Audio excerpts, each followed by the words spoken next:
Go ahead and start. I'm going to check emails and just see if anybody else is having that similar problem. Okay, so today we're going to talk about the issue of substance abuse and child safety. And of course, this is a big subject, and we've only got an hour. So obviously, I'm not going to touch on all features of it. So I'm just going to kind of touch on the highlights. And so at any point, if you want to stop me, make comments, put a question, you can. Just, you don't need to wait for me to stop or something. Or you can put something in the chat box and so forth. So I guess at first, what I want to say is just something that may just sound like common sense, but since I've learned in training over the years, just not to take much for granted there, I'm just going to say what I think is some common sense things to start off with before launching into the discussion of child safety. And I guess the first one is that the issue of substance abuse, that's a big subject, and it's not a heterogeneous, it's not a homogeneous group of people. And that is, in other words, anything you would say about everyone who is misusing substances allegedly or actually is addicted to them would probably be false for a lot of people. There are just all kinds of patterns of use. There's all kind of effects of these drugs. The idea that every time people use dangerous drugs, that it always has these injurious effects and everything, that's probably false, almost certainly false. But for the group that gets reported to child welfare, of course, that's very, very different. So I guess the idea here I'm trying to get across is that the families, the parents, the caregivers who are reported to CPS for issues related to child maltreatment with reports of misuse of substances, that's very much of a subgroup of the total drug abusers in the country. Very, very much so.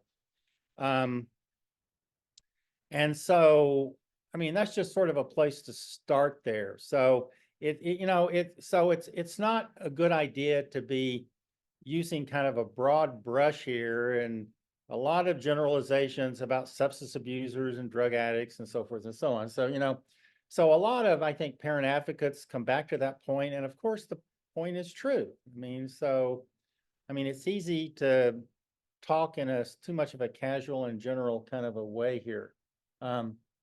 So just a few other things.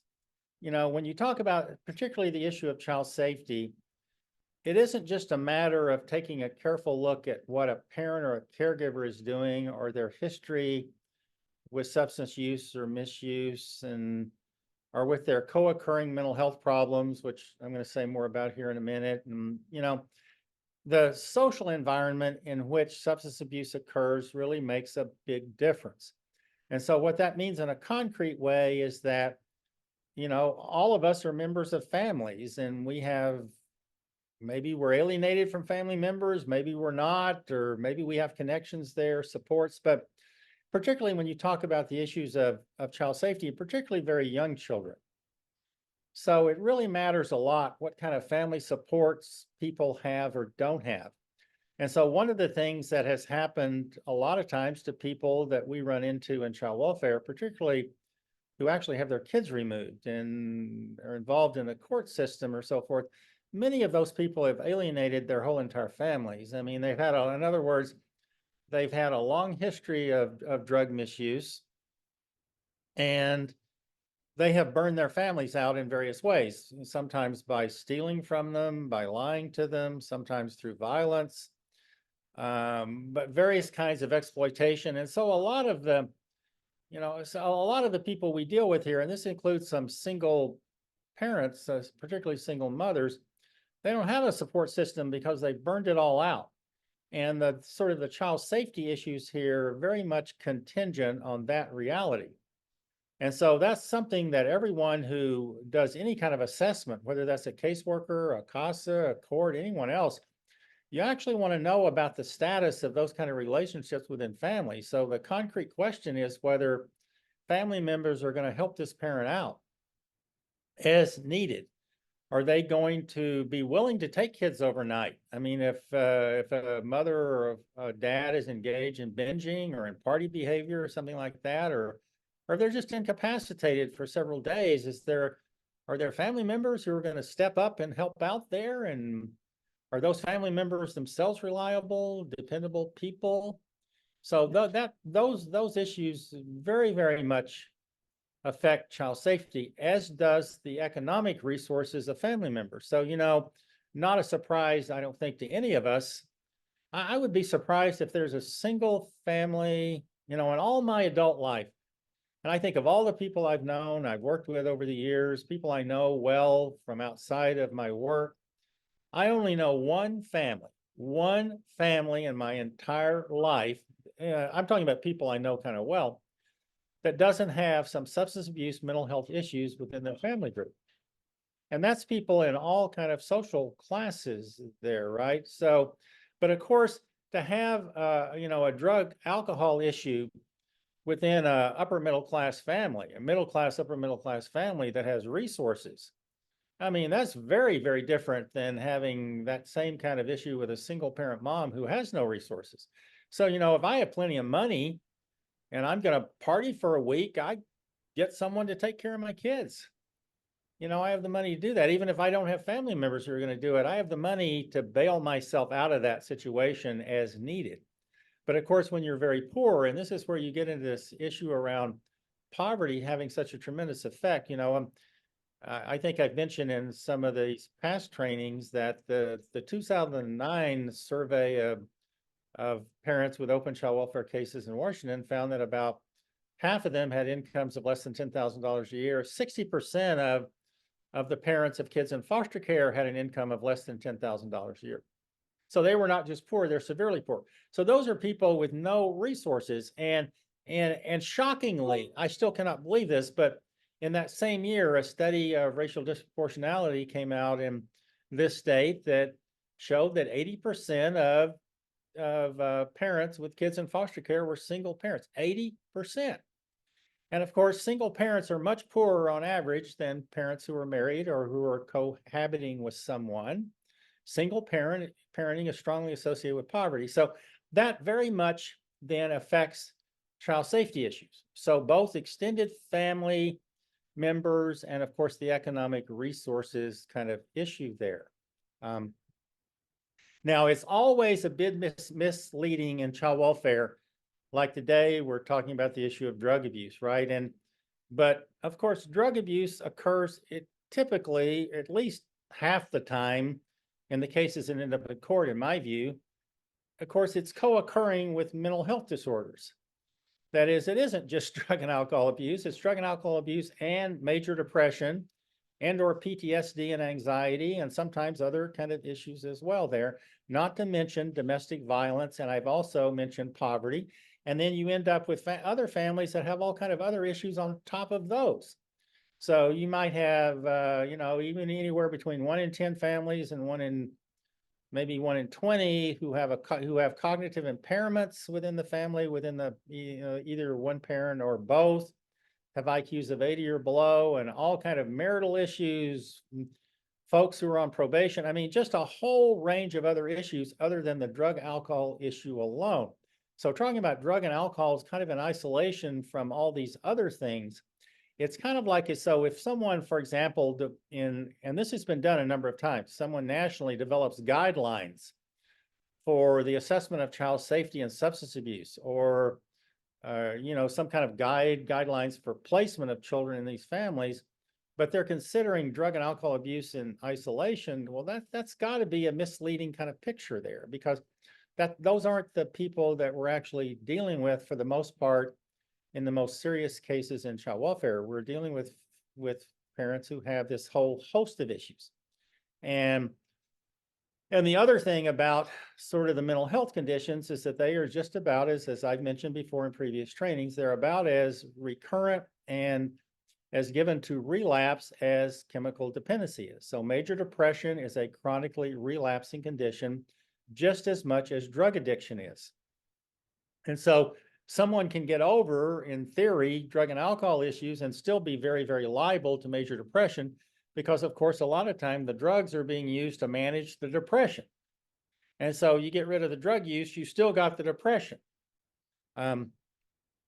So that's just sort of the background. So before I launch into a little bit more here about child safety issues here, let me kind of stop here and see if you have a comment or question here.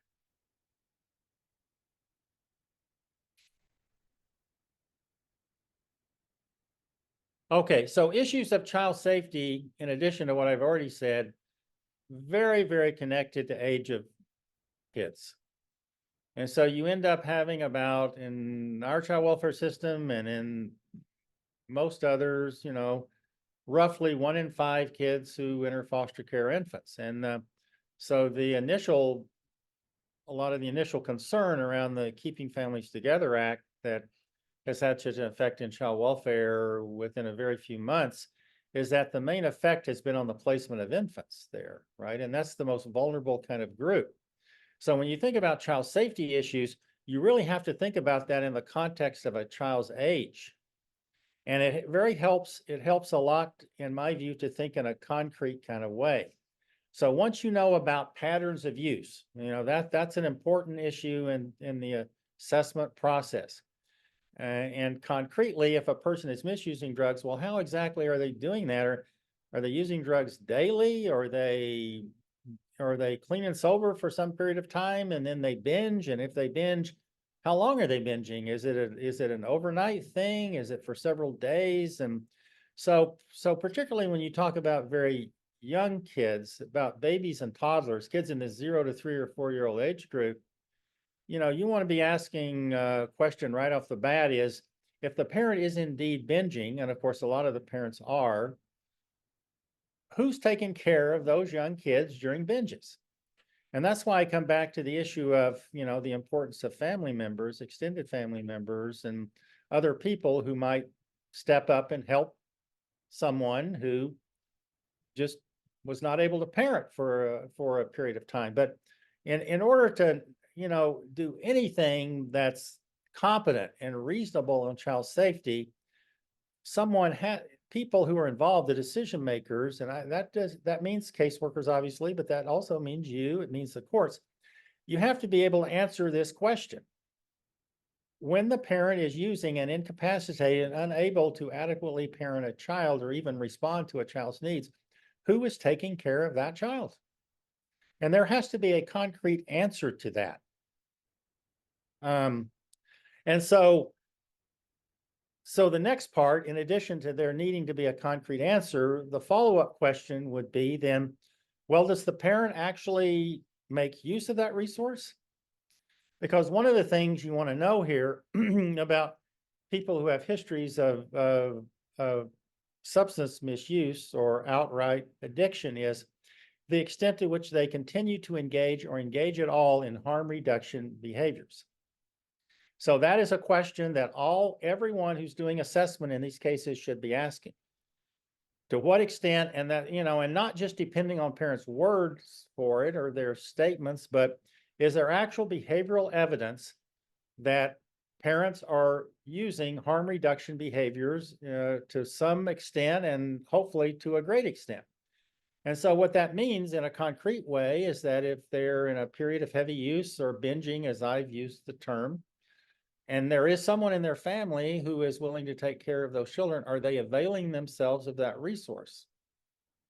Are they, in other words, are they doing some kind of planning around the safety of their kids? And so years ago, there's some research that showed way back when methamphetamine was the drug in this state that everyone was concerned about, studies of methamphetamine users. And it turned out that there was a whole group of people there, and they had a wide range of behaviors in relation to harm reduction. I mean, some had no involvement in child welfare whatsoever. And that was partly because of social class, but it was also because they were really availing themselves. They were engaging in harm reduction behaviors, and so their kids were not neglected during the time when they were using or binging or whatever. And then there was a lot of other people who were very erratic in that. And there were some people who were not doing it at all. And so that's one of the questions. And so to ask, I think, in assessing these kind of cases, think in a concrete way about what some harm reduction behaviors would be, and then ask the question then, well, is there behavioral evidence that the parent is engaging in this or not engaging in this kind of behavior? So one of those harm reduction behaviors, again, would be availing oneself of childcare resources, of respite care, or other ways of taking care of kids during drug binges or so forth. But another harm reduction behavior would be the extent to which a parent is keeping a child away from fellow users who themselves are dangerous to kids.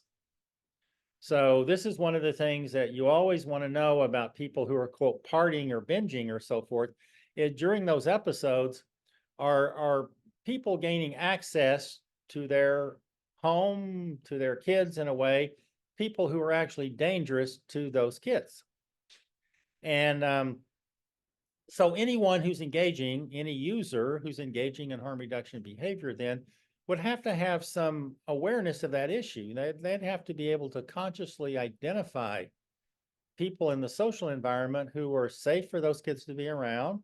That might include users and people who are not safe to be around.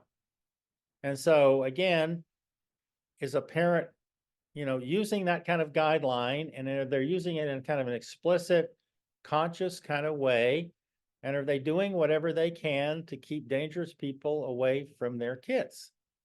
Now, there are some people who are very along the road there, who are way down the road with addiction. So one of the things I want to say here, particularly that I should have said initially, but maybe just to go back and say this here, people who use substances over long periods of time, issues around those drugs and the effects of those drugs on their functioning, that really changes over time. And here I might do something that I very rarely do in any kind of training like this or any other training for that, is just say a little bit about my personal experience with this when I was a kid, because I grew up in a family that had addiction issues. And that was always true in my family from the time I was very little.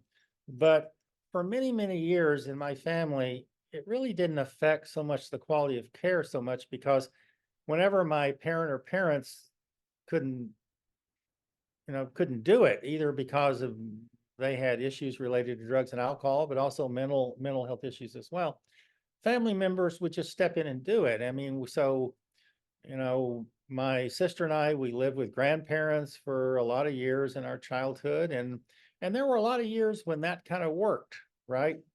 And then there got to be a period, and this is after several years, when it didn't work out as well. And the reason it didn't work out as well is partly because my grandparents got older, and as they got older, they themselves had all kind of serious health issues. That, of course, is what happens with kinship care placements a lot. Sometimes they work pretty well when kids are real young, and then as kids get somewhat older, they don't work as well because the grandparents are getting older. They have their own issues there, right? And so there was a time in my childhood when there were all kind of issues related to parenting, but we didn't really need the help of a child welfare system. That would have just been totally irrelevant. The family could just handle it.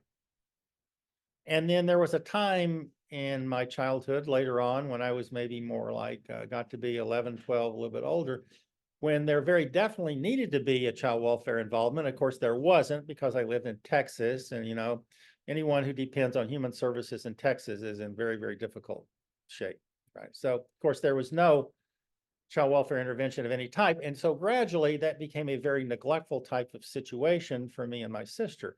But for years we had lived in that situation when it wasn't neglectful at all. That's something that evolves over time. So these assessments, I guess I'm trying to get across the point here, is they're kind of fluid. Just because a condition exists at one point in time doesn't mean that 6 months to a year later, it's going to be the same deal there. Because those drugs, of course, end up having very large effects on people. And the first effect is on their physical health. I mean, particularly a lot of people who are misusing substances, that contributes to bad health in all kind of ways. And of course, that leads to all kinds of impairment in functioning. So the major so when you start talking about child safety issues, then in addition to what I've already said, you need to be thinking about the issue of functional impairments, not the issue of use per se. What kind of effects have those drugs had on the capacity to function in a variety of optimal or at least reasonable kind of ways? And so when you have, particularly when you have young kids, but also I would say this is pretty much true of kids at all ages, you want parents to be able to maintain a parenting structure. And so a parenting structure means there's some organized, routine way of getting kids' needs met. That is, at the time when kids get up in the morning or they wake up, there's a way of getting them fed. There's a way of getting them bathed. If they're school age, getting them off to school, some kind of arrangements for after school care, some way in the evening of getting kids fed, bathed, nurtured, so just a routine kind of structure. So one of the main effects of substance abuse and mental health conditions, particularly in combination, either one, but particularly in combination, is that they undermine the ability to maintain that parenting structure. And so what you find in a lot of families who are way down the road there is no routine. There's no structure really that's operative within that family. And that is a family which has began to collapse in terms of its ability to care for kids. And so that's one of the first indicators of, so to speak, the effect of drugs on the functional impairments of parents. Is that indicator right there. Can they maintain a parenting structure? The second issue is, can they have emotionally responsive interactions with their kids? So one of the unfortunate, maybe I can put it, dimensions of the Keeping Families Together Act, the law there, is that, of course, it focuses on the physical safety of kids there. It even says that language even is in the law there. But a lot of what goes on initially in families has to do with sort of issues around emotional safety. And that starts off with emotional responsiveness. So for kids to grow in any kind of halfway reasonable way, they have to have a caregiver who is emotionally responsive to them. And so one of the issues there with people who are misusing drugs and alcohol has that drug and alcohol use and accompanying mental health conditions and perhaps violence as well, has that undermined that ability to engage in nurturing, emotionally responsive behaviors or not? And so I have found, in my experience, I was a caseworker for 12 years and a supervisor for another 4. I found that parents who are misusing drugs, they're all over the place there. I mean, some of them have good nurturing capacity. They're very responsive to their kids, particularly when they're of sound mind there, and others not at all. And so now, how does that affect?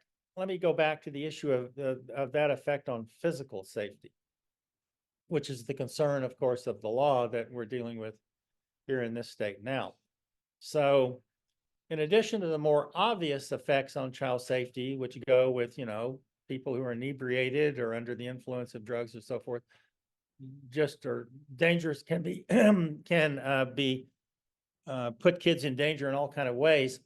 But what happens over time with kids who don't have emotionally responsive parentings is that compromises their immune systems. So I want to say this again. There are issues related to immediate safety. Those are very important issues. The Keeping Families Together Act very focused on those immediate safety kind of issues. But there's a whole set of other issues that has to do with child health. And that is connected to this issue of the capacity for emotionally responsive parenting, right? So what that concretely means is that if kids don't have emotionally responsive parenting, they are going to be more liable to childhood illnesses.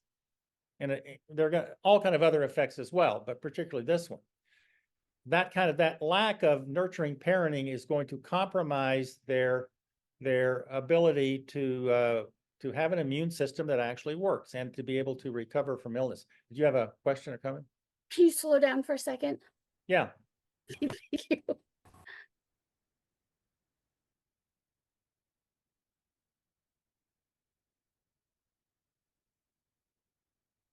So what that means sort of in a concrete way is that particularly for infants in the first year of life and then toddlers in the second year of life, there are going to be elevated rates of mortality and of serious disease for the seriously neglected children. And the seriously neglected children are going to be children that are emotionally neglected as well as physically neglected. And that is going to have an effect on their health and mortality rates. That's not an immediate, we're going to remove the child from the home kind of issue, but it's life and death. It's not a minor thing. So issues around safety, I hear people in child welfare talk about this term all the time, like it has one dimension or something, and we all know what that is and everything. That's just not true. I mean, it's a little bit of a complex kind of a concept there, right? So the most important division is between issues related to immediate safety and issues related to what I would call cumulative safety over time. And so the emotionally responsive parenting issue is one of those kind of issues there.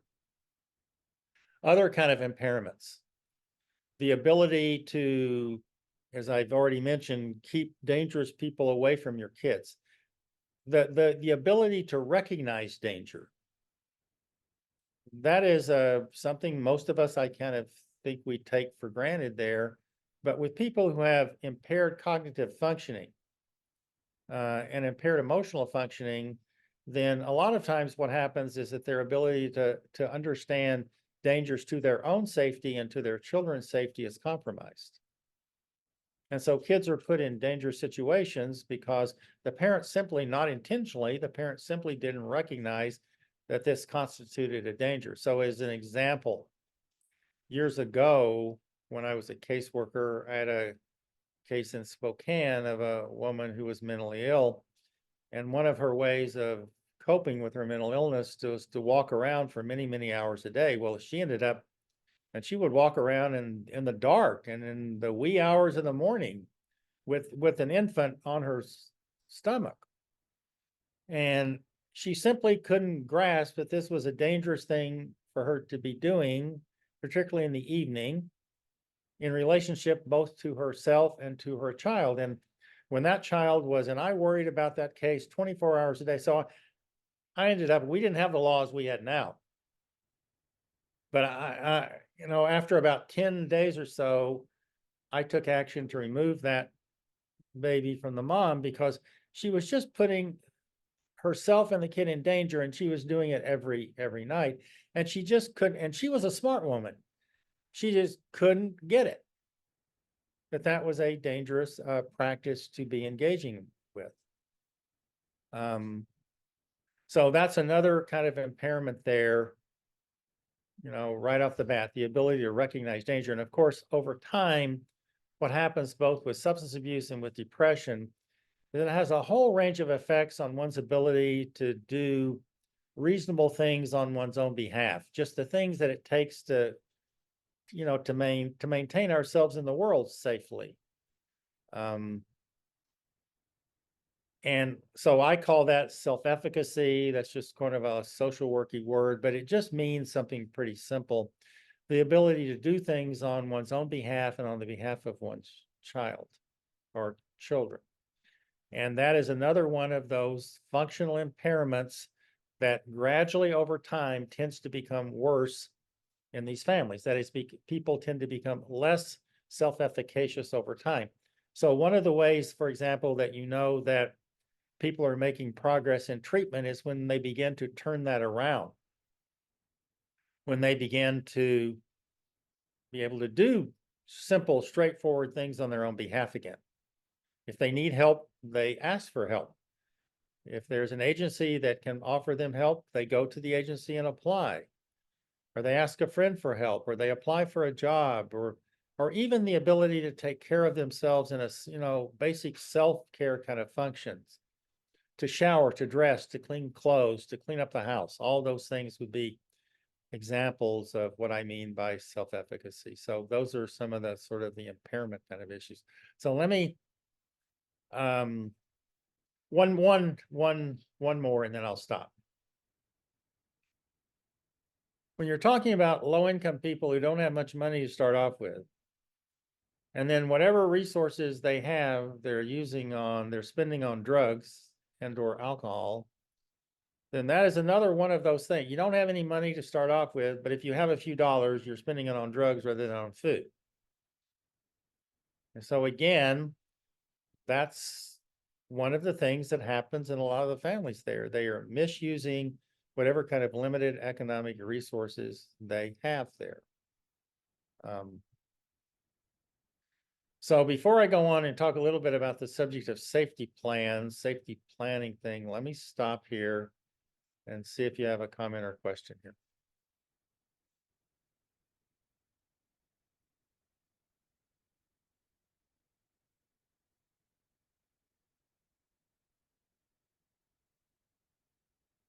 Okay, so I think I'm not going to go into a long speech here around the safety planning as I sometimes do, because this is a subject that I have a great interest in and I've written about, done training on over the years. And so one would think, trying to restrain the sort of the tone of my voice here as I say that, you would think that in a state that is so interested in safely reducing foster care, there would be a huge interest in how to improve in-home safety planning. Because those two things seem logically connected, at least to me, but somehow there has been no such interest. And so there haven't been investments in that. So, and I've mentioned in the past, in past trainings, there's very little research on this subject. There's no science of safety planning. There's practice wisdom that we're going to talk about here in a minute. And I think some of that practice wisdom is valuable and useful, but it's not the same as having research-based guidelines. And then on top of that, even if you had good knowledge and research, you still have to be able to act on the knowledge. And so one of the things that has endangered children in so many cases is that even though they might have very reasonable safety plans in those case records, the caseworkers are not actually doing it. They're not actually going out there on a regular basis. Whatever the safety plan says ought to be happening is not happening, either from the agency standpoint or from the family members who agreed to, sometimes in writing, that they would do X, Y, and Z in order to ensure child safety in those families. So anyone who is depending on safety plans in this state to ensure the safety of children who are left in their own home with issues related to substance abuse or mental illness or DV, or a lot of times a combination of all the above, that's just like depending on a totally flimsy something. There's nothing there to depend on. That's not inherently the case. That's the case because partly the legislature has not been interested in funding anything in that area. I don't know the extent to which the agency has lobbied for it, but they haven't showed an interest in research on the subject and even in basic training on the subject. They have policies that are totally inadequate. Like one of those policies is that if you have a safety plan, you have to visit children in the home on a once-a-month basis. That's ridiculous. Everyone who has any practice wisdom knows that's ridiculous. If kids are in danger, you have to be visiting kids either every day or every other day if you're going to leave them in the home, not once a month. So the idea that any of these safety plans is going to ensure the safety of little kids, particularly infants or kids who are 1 or 2, is just ridiculous. And yet this is what this state is doing. And not just this state, to be fair, I mean, other states as well. So that just is unacceptable. Yeah, go on. Ryan, is it okay to talk about a case I have if I don't give names? It's up to Dee. Dee, what do Yeah, you think? sure. Yeah, sure. Yeah. Okay, so I have a case that has a temporary return home to the dad. And I went to visit them yesterday, and the house is a disaster. Mhm. And he isn't using drugs anymore. He went to rehab and he's, I think, doing well. He's working, baby goes to daycare. But he has like his vape stuff Mhm. sitting around, and I told him, you need to keep that put up because she's going to stand up one day when you're not looking, and she's going to get a hold of it and she will die. But is there something specific I can ask for him to teach him how to parent? Yeah, of course, the short answer is yes there, but in terms of you can give him information, you can find someone that he might listen to, perhaps a public health nurse or a doctor, someone like that. The problem, however, is that a lot of parents, they're not doing what they do because they lack the information. They're doing what they do because it meets their own emotional needs there. And so what has happened with in-home safety plans is that even before all this recent concern with opioid overdose deaths, the kind of thing that happened in the last 4 or 5 years, we went through more than a decade in child welfare where lots of kids were dying of, of unsafe sleep practices. Mm, And they were doing rollover suffocation kind of deaths. And before the opioid overdose deaths, that was the most common kind of neglect-related death in this state and a lot of other states. Well, most states tried to control that in their child welfare system by having policies that caseworkers would have to give parents information regarding safe sleep practices. Sometimes they would give them written guidelines around safe sleep. They would get even parents to sign, promises that they would not do those kind of things. Well, of course, those kind of in-home safety plan things, they just didn't ever work because information in and itself is not going to be enough there. I mean, that's kind of the problem and the issue there.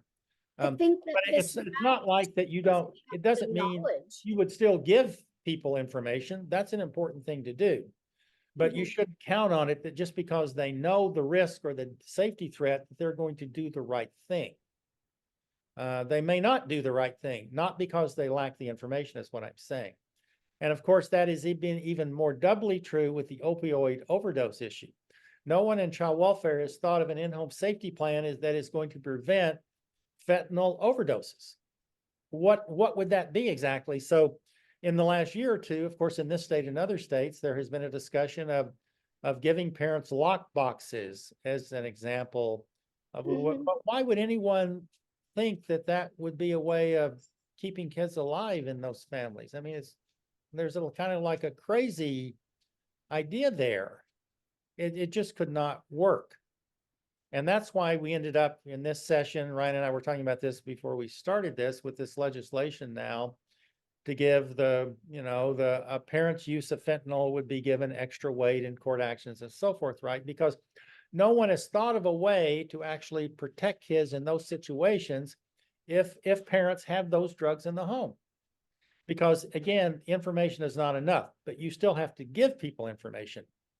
Right. And again, one rule about giving people information, and this is true of adult learning in general, not just with the parents that we deal with, there's an issue here with the repetition thing. If you're going to really get messages across, you have to repeat them several times, more than once, definitely. And you have to come back and underline the message. And people learn more quickly when they're adults if information has an emotional content to it. So that's the other thing. I mean, it's not just information, it's the way the information is conveyed there. So, now in the instance that you're, with the case that you were mentioning right here, so that father is doing something very, very dangerous there. So of course you have a responsibility to tell the caseworker that. Yes. And someone seeing what you've seen there, someone needs to be going out there very, very frequently. And what I would say is, if you see that one more time, you go to court. So you don't wait until something horrible happens and then you go to court, right? Right. Yeah. So therein lies the problem here. So now I do want to say, however, that just because safety plans are sort of inherently questionable, you still need to be engaging in some safety practices there if kids are in the home. And so one of those, for example, that's a part of practice wisdom, is that there needs to be someone who the family trusts that serves as a safety monitor. Yeah, And he that doesn't would have not any be, it family would down not here. be you, and it would not be the caseworker. It would be someone that the parent trusts that can go into the home on a regular basis and is going to tell the caseworker and the court the truth about whatever it is that they witnessed there. So that is an essential, that's practice wisdom. That's an essential part of in-home safety planning. You never want to depend on promises alone. It's not that you never want to elicit a promise from someone. Of course you do. But Mhm. you don't want to depend on promises alone that they will not do X, Y, and Z. As for example, in the case of your father promising that he won't do the vaping thing around the kid or something. You would never have a good in-home safety plan that totally depended on that promise. Right. There would have to be other elements to it. If you have young kids who are in the families, and not just in the families or in the court system, but a lot of other families, you want them to have access to on-demand respite care. You want the kids to be in child care as many days a week as the parents will allow, or that as the courts will order. That needs to be an essential element of those plans. And so thus the need for crisis nurseries, thus the need for respite care, thus the need for childcare programs. Those are all things the legislature can do, and at various times in this state has done in the past. So these aren't things that someone just thought of, like me or somebody else. These are things that we've understood in child welfare for more than 2 decades. And so if we want to keep kids safe in the families, we have to do those things. And that, of course, obviously that involves some money, but it also involves even once you have the money, it involves the will to do it. Is there some kind of program that would it teach him how to be a dad? Yes, there are lots of parent coaching kind of programs. Now, again, so for example, the School of Nursing at the University of Washington has developed parent kind of coaching programs, really almost kind of famous ones. I mean, yes, there are evidence-based programs that will help parents to learn how to be an adequate parent. And some of those, they're evidence-based in the sense that they've been tested. And so, for example, one of those programs in this state is PCIT, but that is a program that's parent-child interaction therapy. Triple P is another one of those programs that I think this state actually does fund that program. Project Safe Families would be another one. So there are several of those skill-based kind of programs that have some research behind them that can be used, right? So the question always in substance abuse, and this was something I wasn't even going to talk about here, but maybe I will just a little bit. The question always with someone who has drug and alcohol issues is whether they are going to be able to acquire skills before they become clean and sober. And the answer to that in a research way is that sometimes they can and sometimes they can't. So it used to be that we thought the guideline always was that people had to sort of get a grip on their drug alcohol issue. Then they could, go into a parent coaching program and so forth. But some of the research have shown that sometimes it works the opposite way. Sometimes people acquire skills and that makes it easier for them to become clean and sober. But there is that relationship between people being in drug treatment and being able to acquire skills. And those are not quite parenting skills. I mean, those are not quite the same things, but you always ought to give it a try. Very, very definitely. So for example, a kid who's in the position, how old is the child in your family? Almost 1. Okay. That child, if that child is in that home, that child ought to be in child care Yes. as close to full-time as often as possible. That father ought to be offered respite care on demand. That is, if that father needs a weekend off, a night off, there ought to be a family that father can call that will take that child just like that. They don't need to call the caseworker. Yeah, the foster family that had her. Yeah. has So you said- have some good elements of the plan there, right? Yes. But if you still have someone who's using drugs right out there where the kid can access those drugs, that is inherently dangerous. Well, I think it's tobacco. I didn't ask him what was in them, but Well, let's just say it is. That's one thing. But- Let's but say it it's still can fentanyl. kill her. Let's say it's not tobacco. right. So then you would have to be really, really worried there. Yeah. So that's the problem with, safety plan. Now, just to say this again, legislation ought to be tied to what we have the capacity to do. It is possible to greatly improve in-home safety planning, but you have to make investments and efforts to actually do that. And that's what this state has not done. And frankly, it's what most states have not done, but they could actually do it. So, hey, I just throw up my hands when I think about all the things we could do that we haven't done here. So, this state can make a bigger investment in pregnant and parenting women treatment programs. Those have been around for 25 years. They're costly programs, but they do protect the lives of children without the separation from a parent. It's really possible to do that. In the absence of that, kids can be in day nurseries. They can be in therapeutic childcare programs. Or they can have had a She's in an relationship early with head foster start, parents so and that's with- good. Excuse me? She's in an early head start, so that's Yeah. good. Which is good, right? Mhm. Okay, so let me stop. Let me see where we are. We've got about 10 minutes, and I do want to talk a little bit about the subject of reunification here, but let me stop before I do and give you a chance for a comment or a question here. It was for Shelley. I'm just curious what the relationship like is between the foster parents and the child. Oh, very good. And between the foster parents and the father, is it a good relationship? Yes. See, that's just a The tremendous. foster family happens to be his youth pastor. Mhm. So that's probably as, if you don't have any family, I think that's a really good resource for him. Well, and that's just a great thing. And that's the thing that a lot of parents who get kids back, they don't have that kind of resource that you're just describing there, right? But that ought to be standard, that kind of a resource there, or we ought to make every effort there.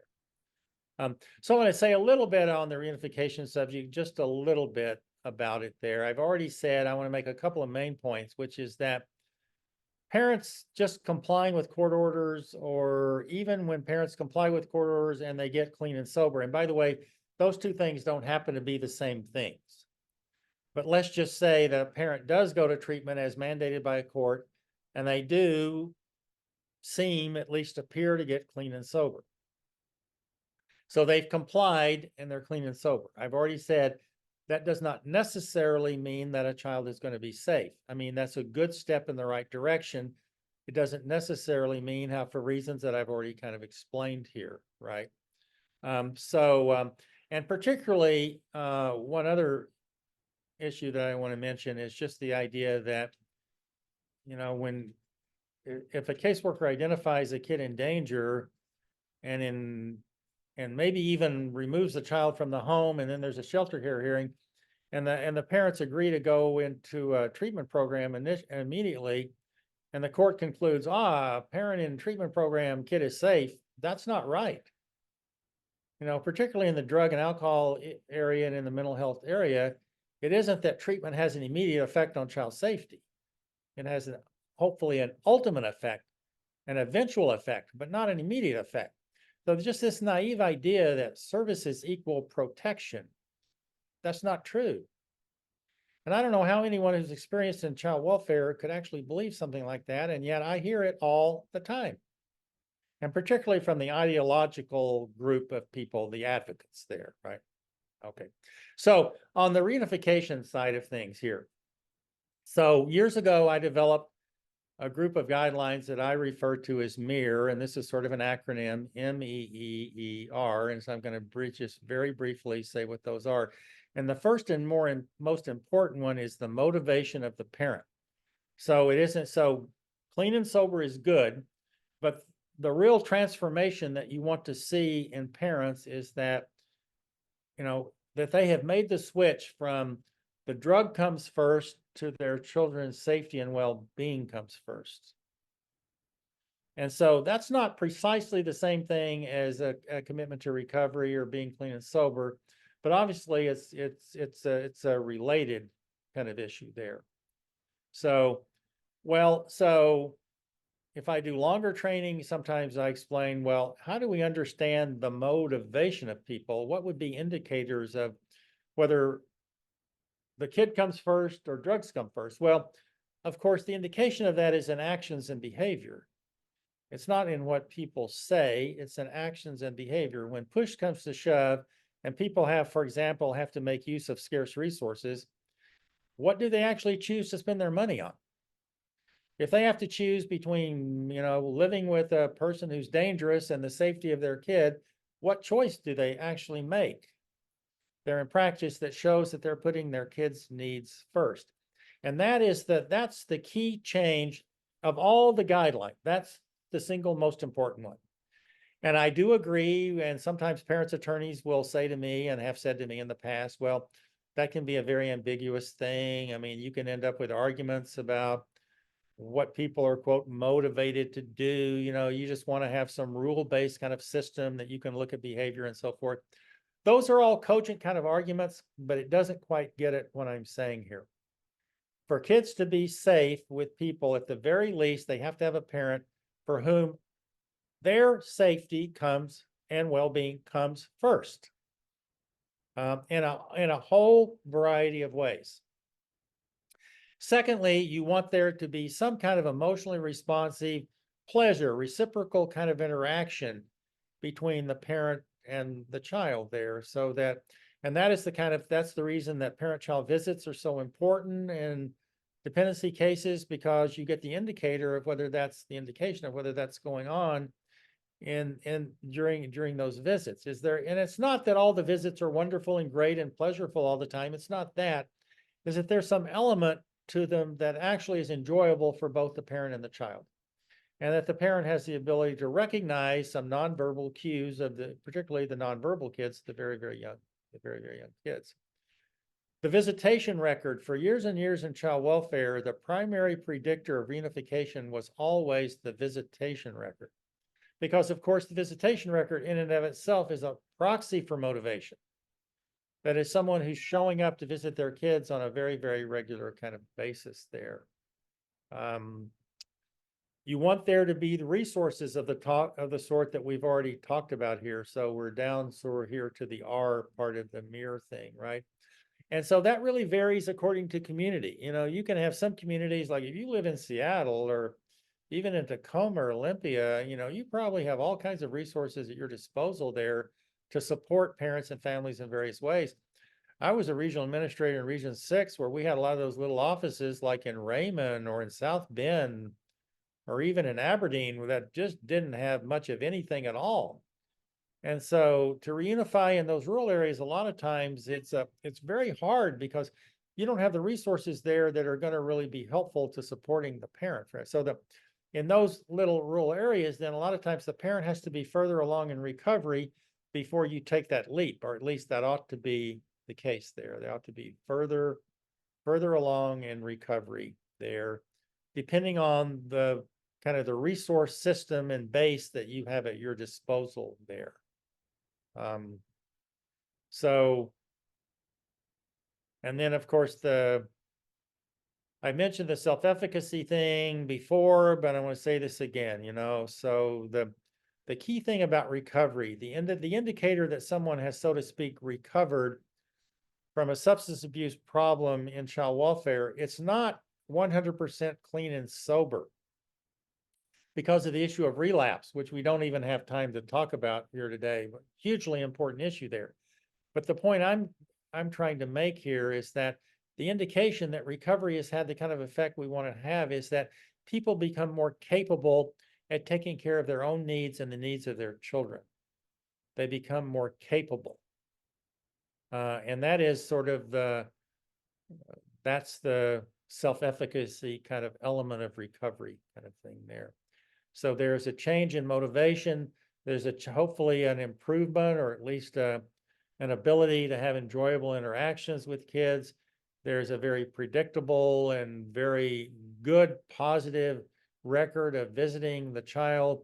There are resources there that will support the parent in the reunification process. And there is actual evidence of increased self-efficacy there, increased ability to take care of oneself and the needs of one's child there. So now we're sort of at 12. And so I don't think I have time to talk. I'm going to talk just a little bit about the relapse issue here, and then we'll break here. But let me stop and see if you have a comment or a question here.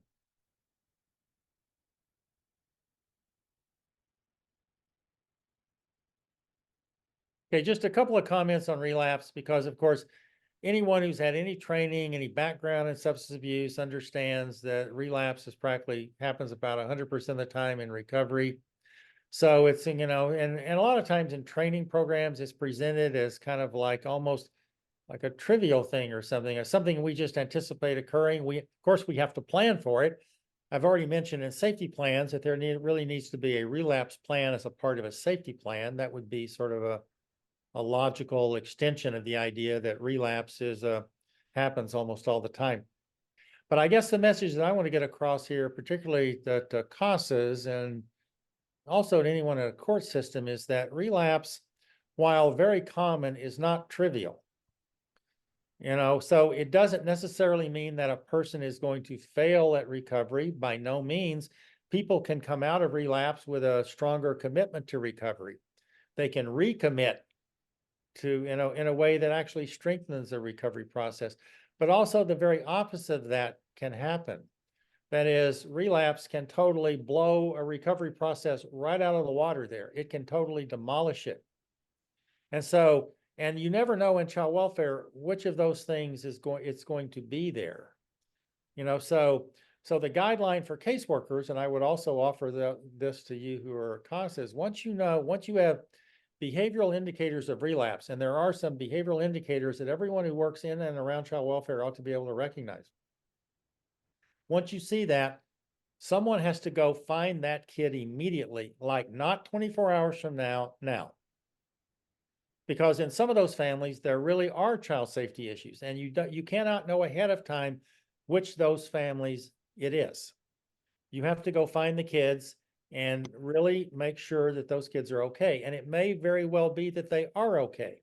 So it does not mean that because there's relapse, kids necessarily need to be placed out of the home or something. But sometimes that is true. Sometimes they do need to be placed out of the home. Someone has to go determine that.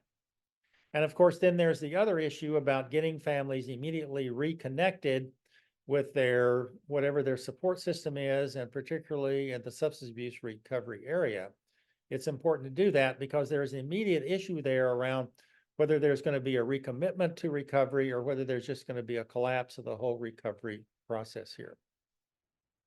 I think it's helpful to know that the reentry into care rate following reunification is somewhere in the 10 to 15% area in the first year, and it's somewhere in the 25 to 30% area over a period of 3 to 5 years. So, and this is one of the few indicators in child welfare that's actually kind of improved in recent years, is that the reentry into care rate within the first 12 months is a little bit lower than it was when I worked in child welfare, which means that we actually have kind of learned something. That appears to be what it means to me. But still, over a period of 3 to 5 years, it's still pretty high. It's about a quarter of the kids are going to go back into care. And then some of those kids are going to go home for a second time. But some of them aren't. And there are even some kids who go into care, go home, come back into care 3 and 4 times. I mean, that's really possible for something like that to happen here. So to be attuned to the indicators of relapse, that's very important. To understand the urgency of an immediate response to that, to assess child safety issues, that's really important. And to determine whether parents are going to recommit to their recovery program, that's also really, really important. And so I think I'm going to stop there because it's a few minutes after 12 and give you a last comment here for a comment or a question. Go ahead, Carolyn. Hi, I'd just like to suggest a topic sometime to touch on, and that is parent incapacity, not necessarily due to substance abuse, but cognitive issues. And as a result of the cognitive issues, probably some emotionally stunting as well. And I'm involved in a case like that. And it just appears that it's not possible for these parents to get where they need to be as their child develops. And it's just a quandary. And it worries me a lot. And maybe you could speak to that sometime. Well, yeah, and of course I did earlier talk about the functional impairment aspect of things, which a lot of times is embodied in cognitive kind of issues there, right? So that does happen. Maybe I'll just say one thing here about a study on this particular subject, which is really, really good. So maybe 8-10 years ago, I was a co-author of a study. I was the last author listed, so I wasn't the major author or anything. But this was a study of women who were involved in the PCAP program in this state, several hundred women over a period of years. And so those women had kind of naturally divided into 3 groups. There were women who had never lost their kids despite having a very long-standing issues with drugs and alcohol. There were women who had gotten their kids, who had lost their kids and then gotten them back through court actions and so forth. And then there was a group of women who had lost their kids and never got them back. So this was sort of a natural experiment there with what was the difference? I mean, all of the parents had drug alcohol issues, very serious ones. That's why they were in the program. They all had 75 to 90% of them had horrible childhood histories of trauma where they had been physically abused and sexually abused. That was true of just about all the women in the program, but there were still major differences in outcomes. Well, what was the major difference there? Was that the parents who lost their kids and never got them back, they had serious psychiatric impairments, much, much worse than the other women who were misusing drugs and alcohol. So that was really the major difference in the population.